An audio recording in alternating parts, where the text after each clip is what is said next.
Hey everyone, and welcome back to the RedBeard Outdoors podcast. I am Jonathan, your host, and here at RedBeard Outdoors, I talk about faith, family, fitness, and the outdoors because I've noticed that people that are consistently successful in their lives implement those 4 pillars in their life in some form or fashion. And I want to share your journey or my journey with you, and hopefully you have your own journey. I'd love to hear about it. Send me an email, join RedBeard's Fit Crew on Facebook. Go over to Phorm Outdoors group on Facebook. Join the community. Let them know RedBeard sent you over there. And you'll just be wrapped up with some amazing individuals that want to uplift you and help you in your own journey. And I just want to apologize if I sound stuffed up. I woke up today pretty clogged up. I don't know what's going on with my nose and sinuses, etc. But just apologize ahead of time that I might sound a little sick. And I wanted to say thank you. Thank you so much for the growth that the podcast is seeing, the YouTube channel, which for those of you that don't know, I have a YouTube channel, RedBeard Outdoors. Go check it out. Same logo everywhere from Instagram to the podcast to the YouTube channel. Just keeping it consistent. But come join me over there, guys, to see full videos of the conversations that I put up and the gear reviews that I do. But thank you so much. I really appreciate it. All the growth that is happening. RedBeard's Fit Crew, Phorm Outdoors, all the things. You guys are amazing. Thank you so much. And with that, I want to personally invite you, if you haven't joined RedBeard's Fit Crew, if you have a Facebook, go look up RedBeard's Fit Crew. You don't have to be fit. Some people think you do. You don't. It's a group of individuals that just want to better their lives, and that's why I created the group. On top of that, go join Phorm Outdoors. Here's your personal invitation. The Phorm Outdoors page is just full of individuals, thousands of people who you can find your group, your niche, whether it be hunting, fishing, or none of that, and you just like to go hiking and camping. Go find people, link up, get a good group of accountability together. That's how you're going to better your life. Get surrounded by people who will lift you up as you help them as well. That's what these groups are about. So here's your personal invitation. Go check it out while you're listening to the podcast. All right. So today, being the solo episode, I wanted to share an experience that happened this last weekend that I just absolutely love, and I don't get the opportunity to do enough. And I'd love to help more people as they get into hunting. Ever since I've posted about the experience, I've had people reach out to me, and I'm excited to get people into the outdoors. Maybe you're picking something up that you haven't done in years. Maybe you've never shot a bow in your life. Maybe you've never been rifle hunting. Maybe you don't even know where to start. Reach out to me. Emails down below. Or you can shoot me a message over on Instagram or on Facebook, wherever it may be. I'll get to you. And I want to help you. Okay, and let me explain why. So, me personally, I grew up in North Carolina. And in North Carolina, my great-grandfather had the foresight to know to buy me a lifetime hunting and fishing license out there. They don't sell them anymore, but basically, it's a lifetime hunting and fishing license. I just need to do a few minor things every year if I want to actually have tags in my pocket.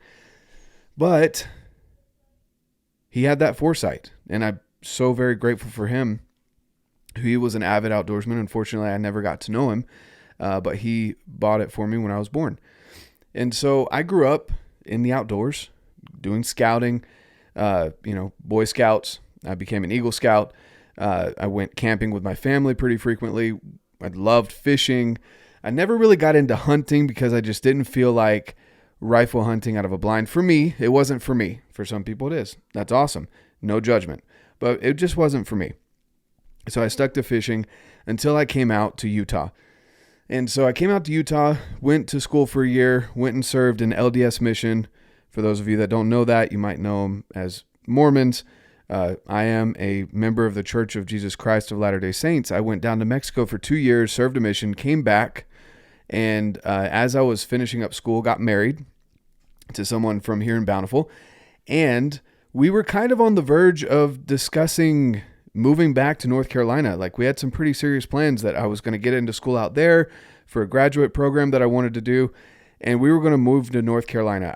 I hated the concrete jungle, the desert, all the stuff that's out here in Utah. Well, I hadn't been in the mountains yet. Obviously, I could see the mountains. They looked majestic. They looked almost overwhelming for someone who hasn't been in the Rocky Mountains before. And even though I'd done a couple hikes hiked pretty frequently actually while I was in college, it was with people that seemed to know the mountains, well-established trails. So I didn't even know where to start. And so growing up in North Carolina, we've got the Appalachian Mountains that are smaller, very dense with trees. I love seeing the foliage change in the fall time. But the mountains out here are just huge. And that's how I always compare them. The Appalachian Mountains are beautiful. The ones out here, the Rocky Mountains, are just majestic. Just can't even compare them. It's like apples to oranges. Either way, I hadn't tackled that. And so I just thought Utah was just this desert kind of thing. And I wanted to get back to my family and where I grew up out east. Well, Brent, my buddy, calls up and, he was looking for me, spoke with my wife, had a funny kind of conversation there, looking for me, and he called me John. Anyway, long story short, we started talking about how he's into guns and knives. So that was kind of where it started, was just the gear nerdiness that we shared. And then I knew he was into hunting. I think hunting season rolled around, and I said, let me go on a hike with you. Let me follow you around and see what this is all about. Because again, it just seemed too overwhelming to go out and look for animals in these huge mountains. And so he let me tag along. And as we were hiking, we would talk about application processes, the different animals that you hunt out here, the areas. And he slowly educated me. Now I had some questions and I had a passion to, I wanted to dive into it, but he knew all the answers, or at least knew where to go and where to direct me. And he was very clever about it, because he would say, hey, go to this site or go do this or that. And then I would need to do the work to either get the tags or get my hunting license, hunting certification out here in Utah, all of that. So I had to put in the work, but he would direct, the actions that I was taking in the right way. Well, now we're 6 or 7. I probably should have written the date down, but 7 years-ish later, and now I'm here with multiple tags punched, with rifle, muzzleloader, bow, and I'm loving it. I am all in. Obviously, right now it's mainly bow hunting, and I'm loving what it has brought me. The mixture between me putting in the work and my passion, and Brent with his guidance. And that's just what a good mentor should do. A good mentor shouldn't do the work for you, but should guide your actions in the right way, and should provide a little bit more ease of access to know where to go to look for certain things, so you're not just Googling things and trusting forums online and et cetera, et cetera. Well, this last Saturday, I went up with the goal of punching my archery mule deer tag. And I had forgotten it was still rifle season. And so we get up to the trailhead, and I met up with a buddy of mine, and he had met someone the day previously that was a rifle hunter. He was new. So we went up and we were kind of glassing. And at that point, I pretty much knew that I wasn't going to be hunting for me. I wanted to help this guy. Well, we found a bunch of does and some bucks, but it was a little bit too far of a shot for what he was comfortable, which I appreciate, the fact that he wasn't just trigger happy and willing to just rip off a shot, but he was responsible in the fact that he, didn't want to take too far of a shot from where he felt comfortable. So we kind of went through that, and then I needed to head back because I was going to have a podcast recording, and that ended up falling through. And for another day, that guy ended up getting sick. I don't know if he ended up passing it on to me somehow, virtually, whatever. Anyway, he's not able to talk because he didn't want to sound like a dying animal on the podcast. And so I got that text while I'm on the way down, and I run into Brent, who we had met previously at the trailhead, and he had let me know that he brought a guy up that this was basically his first time. He'd been hunting with his grandpa when he was like 12, but like 20 years later plus, he hadn't been hunting since. And so basically a new hunter, right? And so Brent, being the crazy dude that he is, crazy dedicated, he had just had meniscus surgery 2 days earlier, and he was up there on an e-bike, and he wasn't going to be packing much out. Needless to say, with the fact that he had just had knee surgery. So, I run into him. I had just had this cancellation. So basically the rest of my day had freed up. And thanks to my amazing wife that is willing to take the kids for as long as she does during hunting season. So I stay up there. We glass up a buck. And the guy's name is Matt. Matt goes to take a shot. There ended up being some error in the scope that he missed the first shot. So we see where the bucks went, because there ended up being 2 of them, and they had just kind of gone down in the draw into the thick stuff. We could hear them moving around, but we couldn't see them.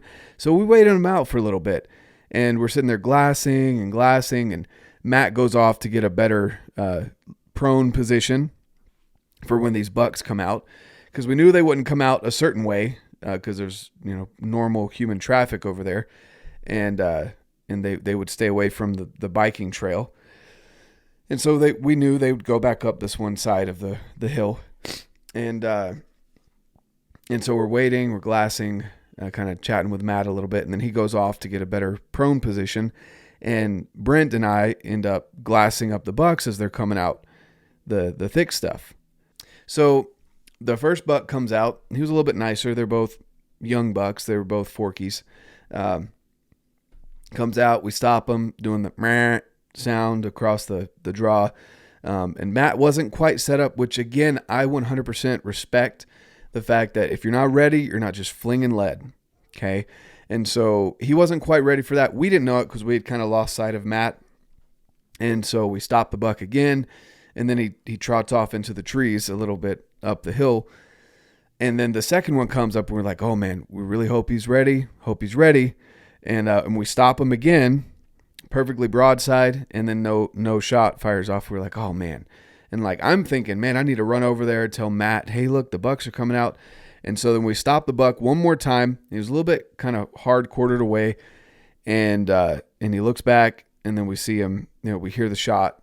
It was a good hit, and he falls.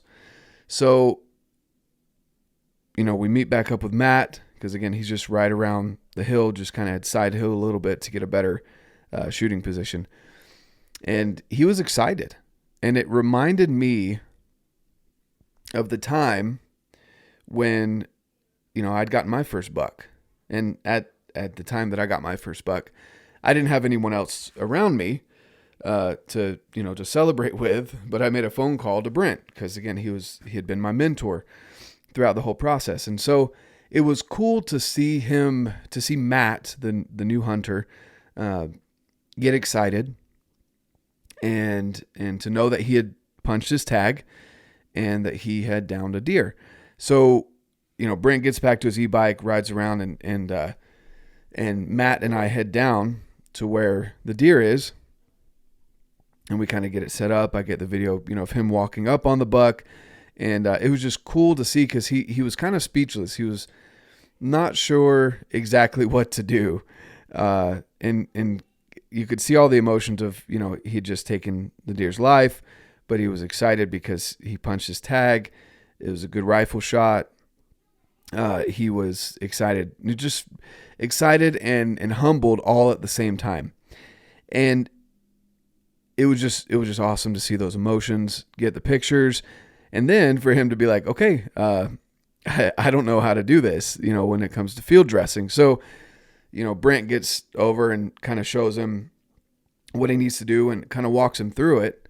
And this was the other thing too, was that, we had some extra time. So we took our time walking him through, Brent and I, walking him through the field dressing method. We chose to use the gutless method and how to do that. And, I had brought the tools that I would need. So we had extras, and we just kind of walked him through it. And we took the time and made sure that he had a good experience of, you don't need to feel rushed. We're good. Just take your time and get as much of the meat as you can. And it turned out to be just a great experience. So we packed it up. Again, Brent just having knee surgery.